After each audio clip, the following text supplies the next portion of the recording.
Assalamualaikum warahmatullahi wabarakatuh. Hari ini saya akan mempersembahkan sajak yang bertajuk Di Bawah Langit yang Sama. Di bawah langit yang sama, kita menyaksikan dunia penuh keindahan. Namun, adakah kita benar-benar melihat atau hanya sekadar memandang tanpa memahami?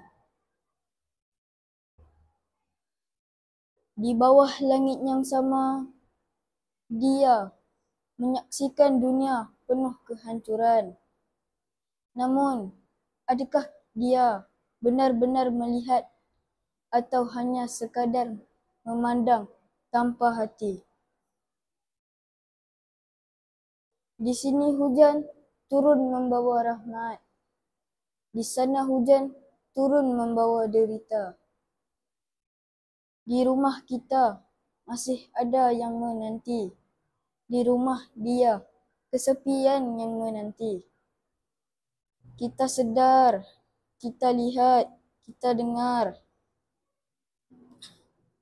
Namun, mengapa kita berdiam diri? Lupakah kita akan tanggungjawab sebagai insan, sebagai saudara seiman?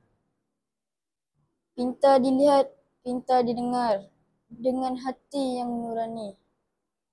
Tangisan mereka yang tidak berhenti. Di bawah langit yang sama, kita adalah bintang yang bersinar bersama. Sekian, terima kasih.